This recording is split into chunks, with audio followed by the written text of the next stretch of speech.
para intelektual, meskipun dia tahu persoalan, meskipun dia bisa membaca dari perspektif kiri, akan menyembunyikan argumennya. Kenapa? Karena dia tahu bahwa rezim ini sudah di mana-mana rezim sensor anti komunis gitu, sehingga dia tidak bisa mengeluarkan pendapatnya.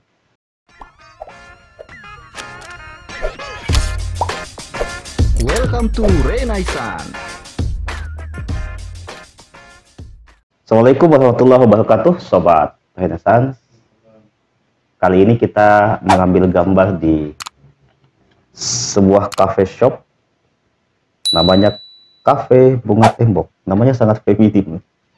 Cafe Bunga di sini juga ada tempat yang asik lah untuk nongkrong, minum kopi, ada rumah, ada perpustakaan juga ya, dan asik lah untuk diskusi. Dan sekarang saya sedang bersama ownernya nih. Owner dari Cafe Bunga Tembok yang beralamat di Geria Samata Permai, Pacinongan. Tidak jauh dari kampus UIN Samata. Tapi kita tidak akan bicara tentang kopi loh ya. Kita akan bicara tentang satu tulisan beliau yang viral dalam beberapa waktu terakhir ini. Tentang temanya kebangkitan dunia Islam dari sudut kiri. Ini menarik ya. Lagi-lagi dalam tanda petik ya. Apa ya, saya mau istilahkan perselingkuhan kah atau kolaborasi kah ya, antara Islam dan kiri. Itu dalam sepanjang abad 20 itu terjadi. Sampai-sampai kemudian Samuel Huntington juga mengatakan di tahun 92 yang menjadi ancaman dari peradaban kapitalisme adalah perselingkuhan antara Islam dan komunisme. Ya tentu saja tesis ini tidak tiba-tiba hadir. Ada sejarah sebelumnya yang memang terjadi, dan saat ini kita akan mengulik hal tersebut, tulisan tersebut ya. Tulisan tersebut dimuat di Islam Bergerak. Oke, Bung Ridho. Ini gimana nih? Membahas apa sih yang melatari kenapa nulis itu? Oke, terima kasih. Ya, jadi saya juga perlu menyampaikan bahwa saya sedang berada di samping kiri guru saya yang ketika saya kuliah S1 di Alauddin sana di UIN. Masih YN dulu. Waktu itu masih YN. Saya sering mengikuti diskusi, kajian intensif bersama beliau gitu. Jadi ketika kita masih baru mencari-cari bentuk mau baca apa, beliaulah ini yang mengajarkan saya, yuk baca ini gitu. Nah, sekarang ini saya merasa terhormat berada di samping beliau gitu. Meskipun dia host, sebenarnya dia tidak sedang dalam posisi apa ya istilahnya. Ya jelas saya dalam posisi menguji lah. Posisi host ya host aja gitu. Sebagai host itu bukan berarti bahwa narasumbernya pintar. Enggak. Iya, jadi saya menulis itu pertama-tama karena saya jengah juga dengan suatu lingkungan akademik di Indonesia yang begitu hancur 30-40 tahun terakhir. Dia hidup dengan mitos, dengan fiksi yang diproduksi oleh rezim neoliberal di bawah Orde Baru itu, dan itu dipertahankan sampai sekarang. Seperti fiksi bahwa komunisme dan Islam nggak bisa ngumpul, seperti minyak dan air gitu. Atau misalnya cerita-cerita tentang peristiwa 65 itu kejahatan kemanusiaan terhadap 7 orang jenderal dan anaknya, keluarganya gitu. Iya, itu pembunuhan, tapi kita tidak pernah menyinggung bahwa setelah itu 600 sampai 2 juta orang mati tanpa persidangan, tanpa hukuman, mereka semua dibunuh di luar hukum gitu. Nah, di penjara, diasingkan dan seterusnya. Nah, itu tidak pernah dipersoalkan. Bagi saya itu masalah secara intelektual. Kenapa kita misalnya ada orang yang mendidih darahnya karena ada umat Islam mati 1 orang? Iya, itu harus kita kembangkan. Tapi kenapa kita tidak mendidih darah kalau 2 juta orang yang dituduh komunis mati? hanya karena alasan nasionalisme, NKRI harga mati, gagasan-gagasan yang menurut saya absurd. Gitu. Terus? Di hadapan kemanusiaan nggak boleh dong kita pilih-pilih. Ada 7 orang, 8, bukan untuk membedakan, menggradasikan korban, enggak. Tapi kalau kita marah terhadap pembunuhan 7 orang, kenapa kesimpulannya 2 juta orang harus dibunuh? Ya. Itu dilupakan. Nggak fair, Ya, iya. nggak fair. Nggak fair. Lalu kaitannya dengan tulisan ini gimana? Dan karena itulah saya ingin mengingatkan ulang bahwa Ya. apa yang sesungguhnya dipercayai itu perlu diperiksa gitu. Ayo, makanya saya menulis sejarah dan kalau ada yang bertanya mana sumbernya, saya bisa siapkan semua. Siap. Di sumber-sumber yang saya rujuk di tulisan itu. Ya. Lengkap kok saya lihat. Tentang itu. Nah, kenapa saya menyebutnya kebangkitan dunia Islam dari sisi kiri? Jadi ada latar belakangnya juga secara personal. Startnya di abad 20 ya? Startnya di awal abad ke-20. Ya. Sampai kira-kira kira-kira sampai runtuhnya Soviet lah 91 mungkin. Sampai runtuhnya Soviet, tapi ada hantaman terakhir terhadap. Nanti kita singgung itu. Ya. Arab Spring. Siap. Jadi ada aspek personalnya itu. Saya datang dari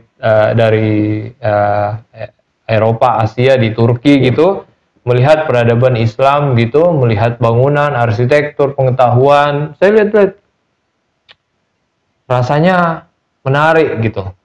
Rasanya tidak mungkin suatu peradaban sebesar ini sebenarnya ambrol kalau tidak oleh suatu kekuatan yang sangat besar. Dan bagi saya ketika itu betul-betul kolonialisme lah yang kapitalisme, imperialisme modal ini yang membenamkan dunia Islam. Jadi bukan fiksi bahwa kita kehilangan sains, enggak. Bahkan di era krisis ketika 1920-an itu 1290-an ketika serangan Mongol, ya. Sebenarnya di antara itu dengan berdirinya di abad ke-17 sudah berdiri di Samarkand itu observatorium. Iya. Hidup lagi para peneliti-peneliti hebat di sana gitu. Dan kenapa ini tidak dihitung? Dan perlu diketahui di antara itu sebenarnya ada kerajaan-kerajaan besar dunia Islam yang sulit mengatakan bahwa tidak dibangun oleh suatu kekuatan sains. Misalnya kerajaan Mughal di India itu sangat luas. Akbar si raksasa itu. Ya. Kerajaan Safawi di Persia. Ini kerajaan yang sangat besar sebelum datangnya kolonialisme membenamkan mereka. Kemudian terakhir Turki Utsmani yang menguasai wilayah-wilayah di 3 benua. Nggak mudah kalau tidak ada pengetahuan yang membangunnya. Dan ini disebut oleh kelompok liberal sebagai kemunduran dunia Islam secara umum. Dan kita terima. Oke, kalau kita terima itu kemunduran dunia Islam, kapan bangkitnya? Kalau kita tidak anggap itu, berarti di abad 19 nggak bangkit karena kita semua di bawah kolonialisme. Iya. Yang tidak dikoloni paling banter Turki Utsmani sampai 1924. Sampai 1917 Perang Dunia Pertama. 1914 ya. Iya. Nah, di luar itu hampir semua dunia Islam di kota-kota berdasarkan kapling-kapling para penjajahnya, imperialisme dari Eropa Barat dan belakangan diwarisi oleh Amerika Serikat. Saya kira itu latar belakangnya. Saya pengen sekali menulis dunia Islam dengan harapan-harapan yang bisa kita sandarkan di situ. Ini kan dari sudut pandang lain ya, melihat kebangkitan kembali dunia Islam di awal abad 20 itu, munculnya kesadaran nasionalisme, munculnya kesadaran bumi putra kalau di konteks Hindia Belanda waktu itu, munculnya kesadaran untuk melawan imperialisme, memerdekakan bangsa dan negaranya. Ternyata ada sumbangsih atau pengaruh dari ide-ide revolusioner kiri. Ini yang menarik kan, yang tidak ulas di tulisan itu. Ada 3 fase terbentuknya Soviet di 1918, kemudian pasca itu bagaimana negara-negara Muslim ini mencoba membentuk dirinya dengan menggunakan perangkat, salah satunya perangkat analisis Marxis, dan yang ketiga di pasca Perang Dunia Kedua, ketika negara-negara Muslim itu dan juga negara-negara yang lain. di koloni itu melakukan pertemuan, misalnya Asia Afrika, non-blok. Iya. Nah, seberapa besar sih pengaruhnya ide-ide revolusioner kiri bagi kebangkitan di negara-negara Muslim ini? Bisa diceritakan sedikit nggak? Ya, jadi saya membaca Tamim Ansari, saya membaca Robert Crowley yang menulis sejarah Arab, atau yang sering dikutip misalnya Philip Hippie gitu ya. Nah, Philip mencatat bahwa di antara tahun kira-kira di tahun 40-an sampai tahun 70-an itu mungkin ada 30-an negara merdeka dari negara Islam gitu. Ada ratusan saya kira negara yang merdeka, tapi sebagian kecil diantaranya adalah negara-negara Islam di Asia Afrika ya.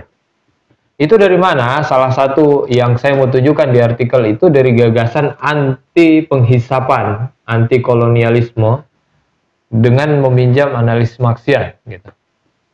Di hampir seluruh yang saya ceritakan, saya menonjolkan orang-orang, agensi-agensi yang betul-betul hadir gitu dan bisa dikoreksi, bisa diperiksa siapa-siapa mereka itu. Data-datanya lengkap. Mereka ada di Indonesia, ada di India, ada yang menjadi sastrawan, ada yang menjadi tokoh nasionalis, ada yang menjadi tokoh nasionalis sekaligus internasionalis. Mereka ada yang menjadi bagian dari komunis internasional. Mereka juga menjadi bagian dari faksi-faksi progresif yang tidak langsung terhubung dengan misalnya komunis internasional, seperti misalnya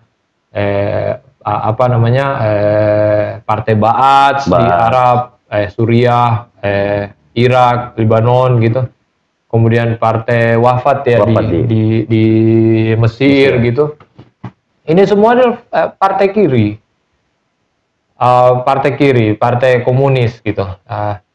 Ada misal Aflaq yang mendirikan Ba'ath dan disebut sebagai pendiri Partai Ba'ath. Dan seterusnya. Ada Soekarno di Indonesia. Ada Tan Malaka, ada Semaun. Ada tokoh-tokoh yang sebenarnya sangat besar, sangat mentereng di dunia Islam. Orang-orang menyebutnya sebagai tokoh sekuler, tetapi sebenarnya dengan menggunakan standar-standar yang tadi disampaikan oleh Kasabara, kalau dengan standar dia sholat syariat, mereka semua Muslim yang taat. Taat. Soekarno pergi haji dia. Pergi haji. Soekarno lah, nah ini cerita embel-embel yang lain. Soekarno lah yang menemukan kembali dalam tanda kutip makam Imam Bukhari di suatu di negeri Soviet Timur waktu itu di Uzbekistan. Sebagai syarat tahun 56 dia datang ke sana. Dia bilang oke, saya akan datang ke Moskow, tetapi tolong carikan saya makam seorang intelektual Islam bernama Imam Bukhari. Siapa namanya? Di masanya Nikita Khrushchev. Jadi presiden. Nikita Khrushchev. Akhirnya mencari, dapat gitu. Dibangun dengan baik sekarang, jadi tempat yang bisa kita kenang. Nah sekarang, kemudian dia di Moskow itu, sebelum ke situ, dia jalan di Leningrad. Dia lihat ada gedung besar berkubah biru. Dia tanya kepada seseorang waktu itu, dia bilang, siapa? Itu apa sebenarnya? Dia bilang, itu masjid sebenarnya dulu, tapi sudah 14 tahun ini, sudah beberapa tahun terakhir ini dijadikan sebagai 14 tahun dijadikan sebagai gudang senjata. Nah, dijadikan sebagai gudang senjata. Dia bilang sama Khrushchev, bisa nggak itu dikembalikan sebagai masjid? Itu masjid biru. Masjid biru ketika itu tahun 1907 adalah masjid terbesar di Eropa ketika itu.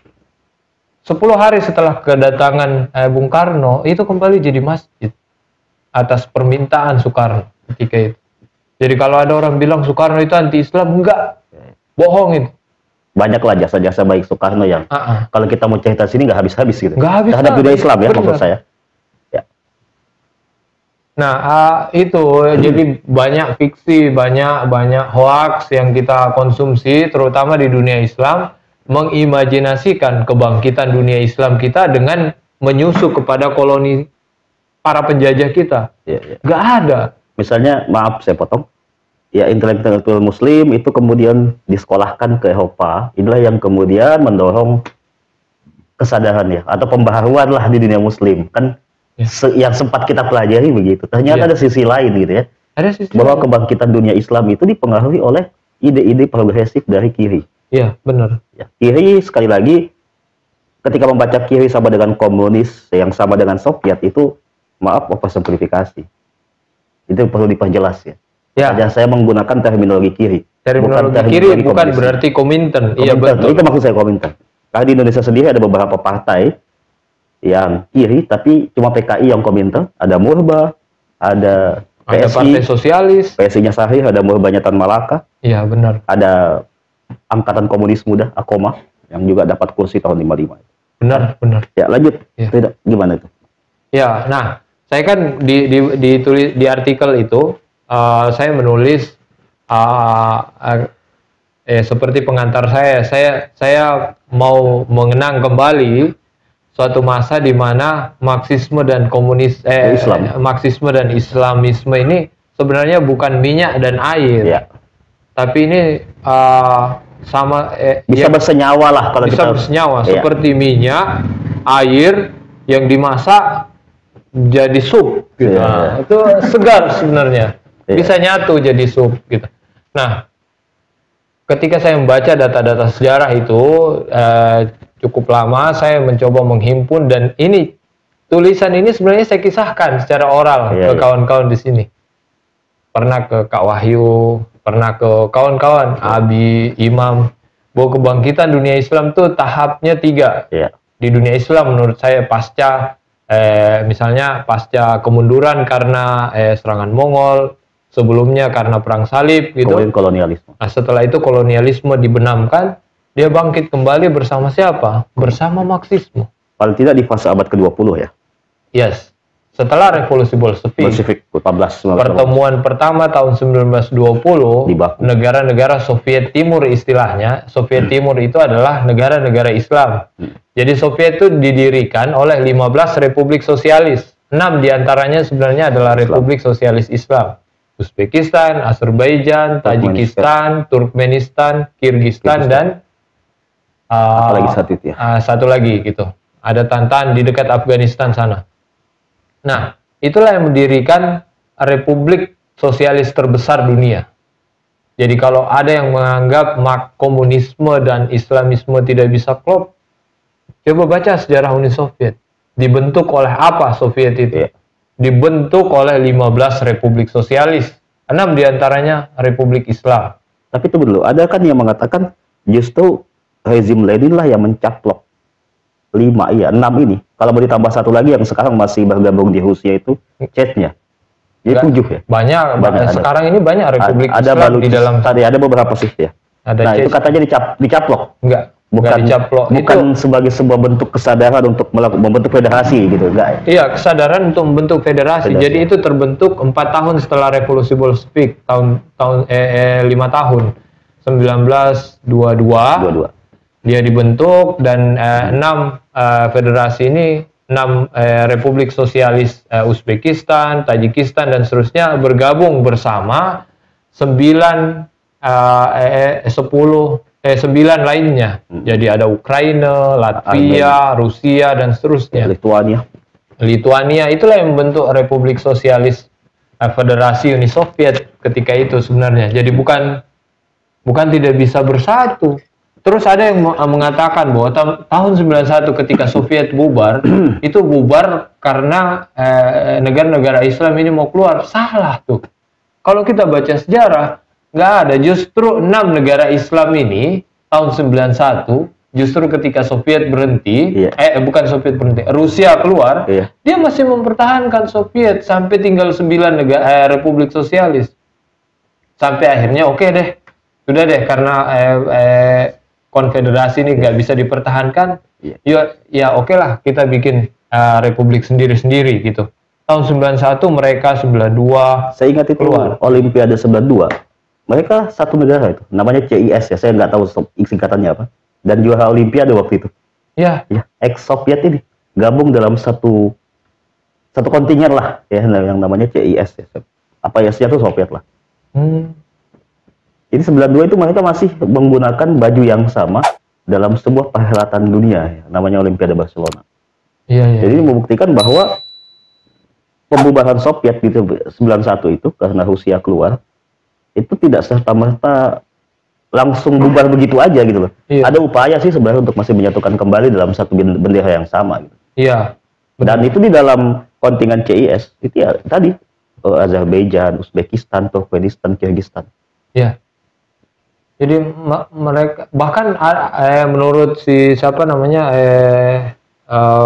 sejarawan itu Amim Ansari di sana itu sebenarnya di daerah Asia Tengah apa yang kita sebut sebagai Islamisme, kalau kita membayangkan gerakan Islam, gerakan jihad, itu sebenarnya faksi Islamis yang komunis gitu.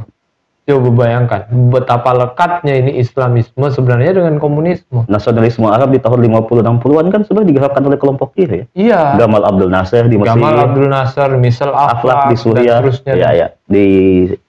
Di mana juga termasuk di Libya sih, Gaddafi. Gaddafi Ya. itu mengakui diri sebagai seorang Nasris. Iya, Nasser. Pengikut Nasser. Dia menulis satu naskah sosialisme Arab gitu.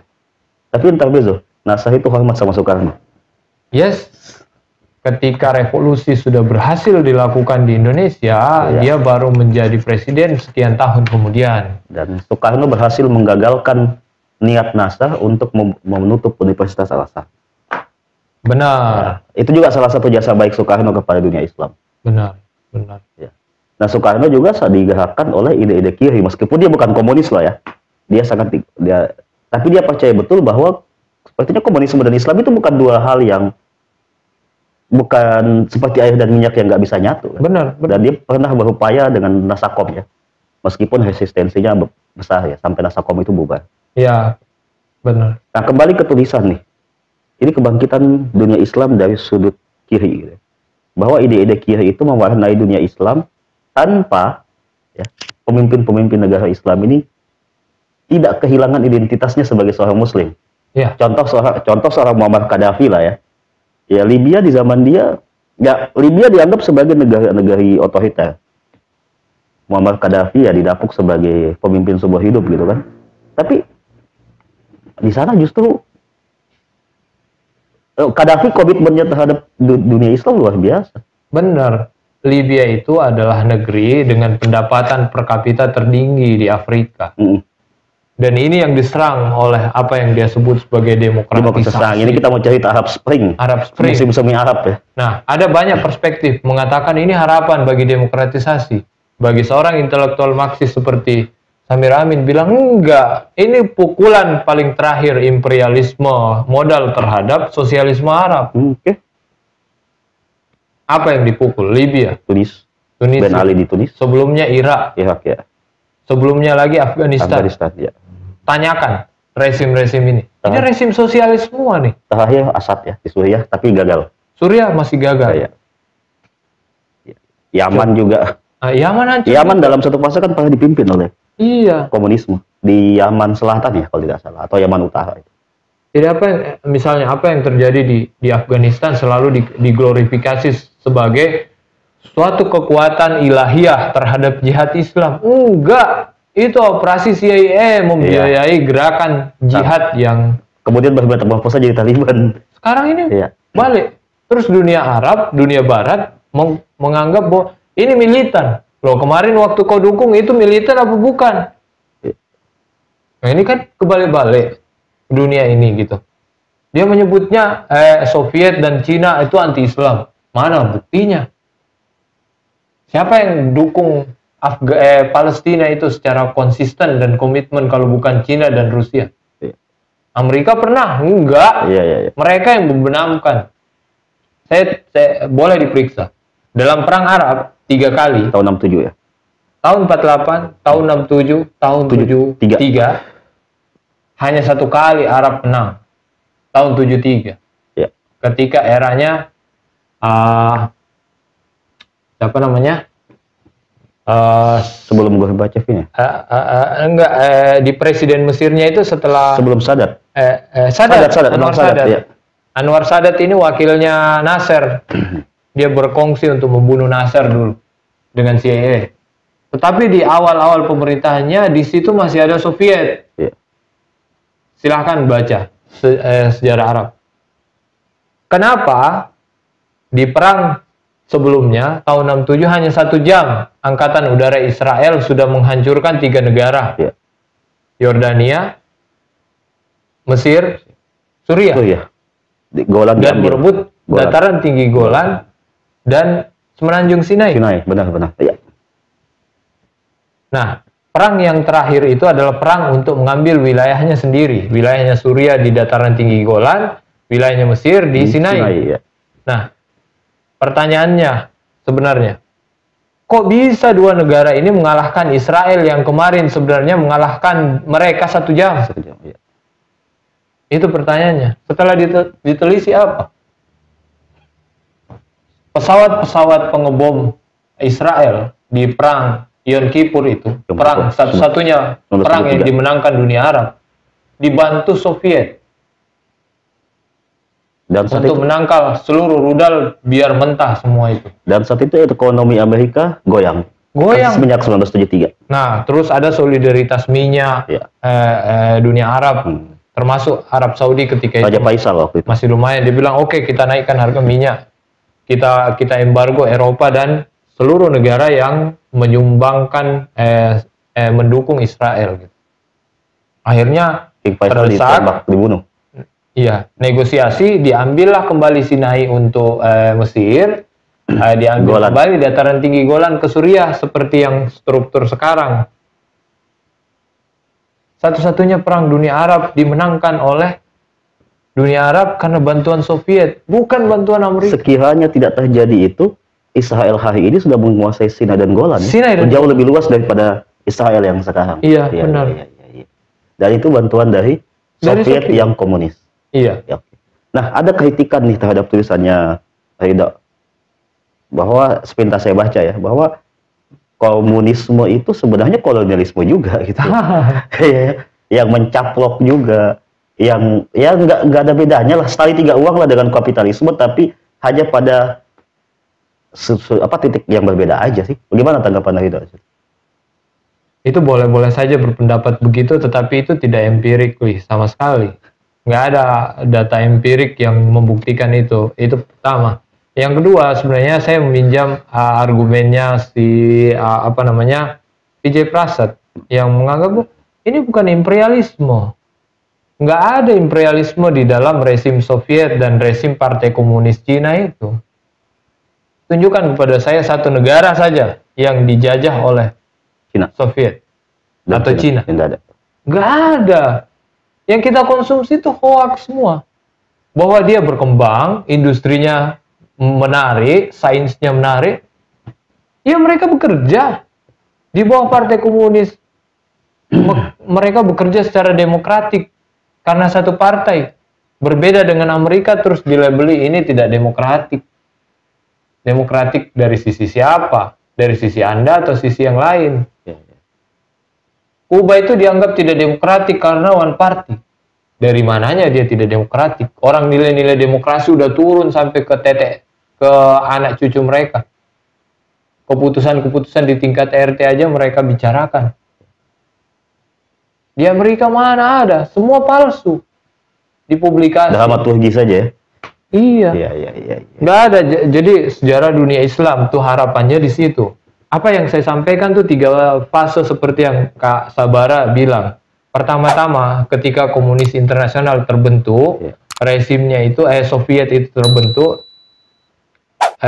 di 1922 itu antara Islam dengan negara-negara yang tidak Islam, membuat rezim Negara Muslim ya lebih tepatnya. Ya, non-Muslim. Negara Muslim.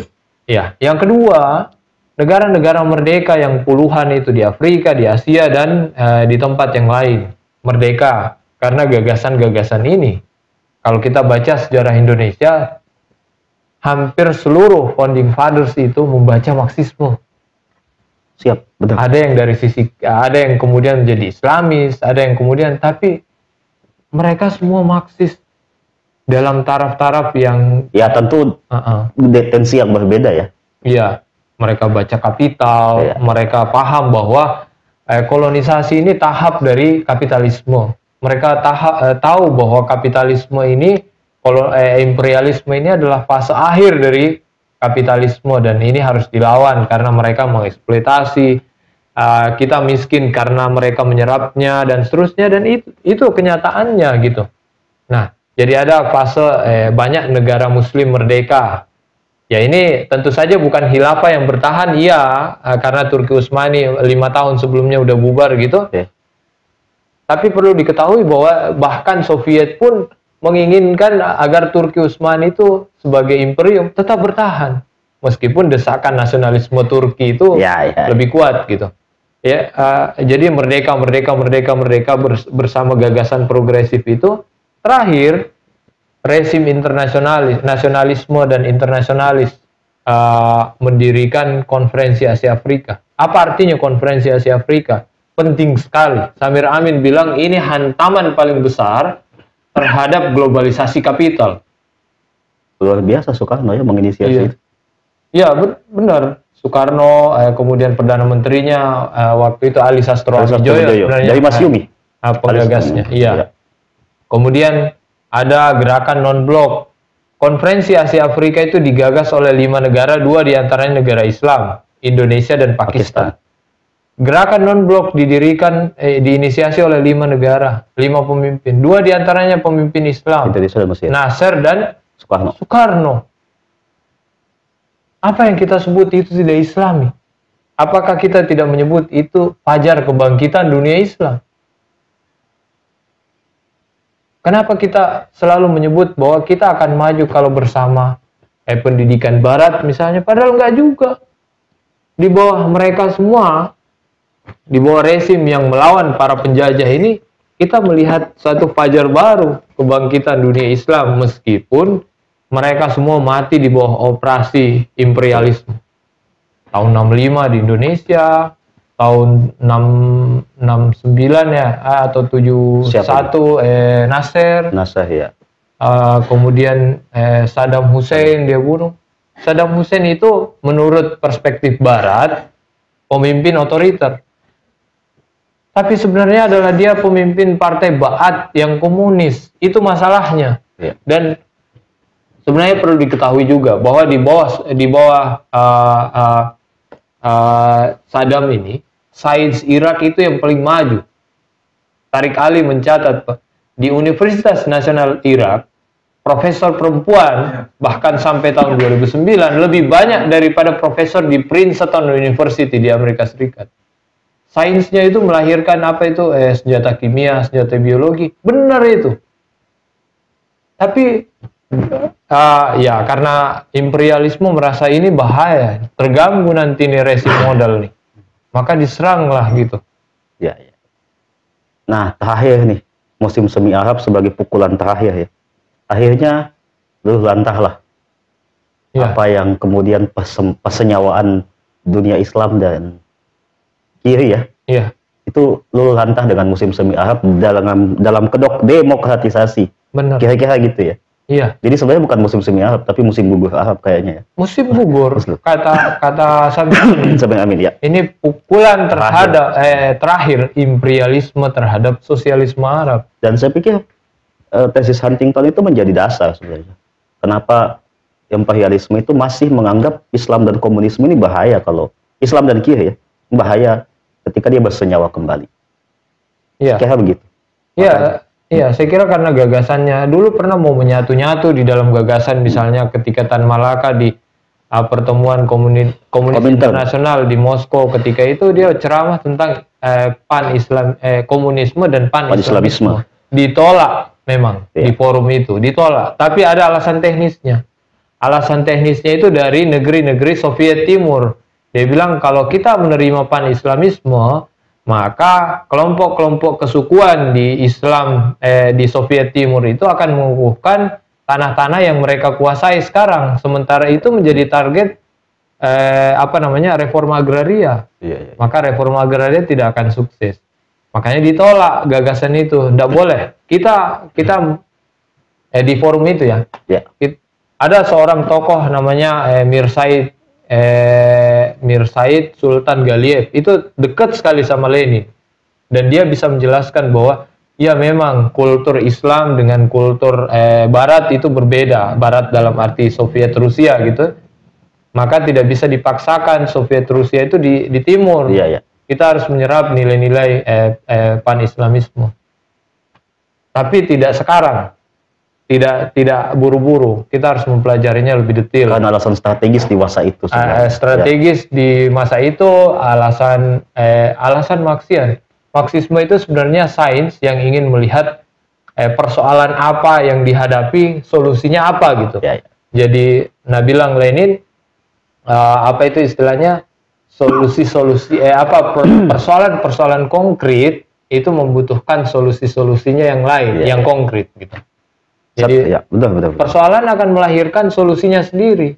Jadi Marxisme itu bukan dibayangkan suatu kejumudan berpikir.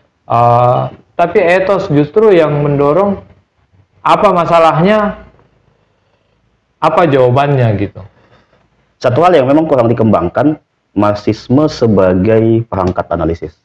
Ya. Jadi Marxisme identik dengan ideologi, identik dengan ekonomi politik, ekopol, tapi Marxisme sebagai epistemologi dan Marxisme sebagai perangkat analisis itu yang kurang. Kali bisa diterjemahkan dalam metode penelitian sosial ya, kita sebagai orang-orang yang cari tanya, bergelut dalam ilmu sosial ya. Benar. Dan itu kerugian dunia akademik kita. Kita kehilangan satu generasi intelektual di tahun 65-66 itu. Banyak mereka yang mati, banyak mereka yang pergi, banyak mereka yang terpenjara gitu, dan rezim setelahnya banyak yang tinggal. Tetapi apa yang disebut Wahid di UGM kemarin itu dia meneliti ada gejala self-censorship pasca 65-66 itu. Para intelektual, meskipun dia tahu persoalan, meskipun dia bisa membaca dari perspektif kiri, akan menyembunyikan argumennya. Kenapa? Karena dia tahu bahwa rezim ini sudah di mana-mana rezim sensor anti komunis gitu, sehingga dia tidak bisa mengeluarkan pendapatnya. Maka coba bayangkan yang menderitanya. Saya tahu gini masalahnya, kenapa mereka miskin? Karena mereka dieksploitasi oleh kapitalisme. Tapi kalau kau menyebutkan ini, maka kau akan dituduh komunis. Ini kerugian secara ilmu pengetahuan karena kita menghilangkan satu perangkat analisis sosial yang sebenarnya luar biasa. Analisis karena kelas. Fobia ideologi tadi. Iya, benar Kak. Oke, Sobat Renaissance.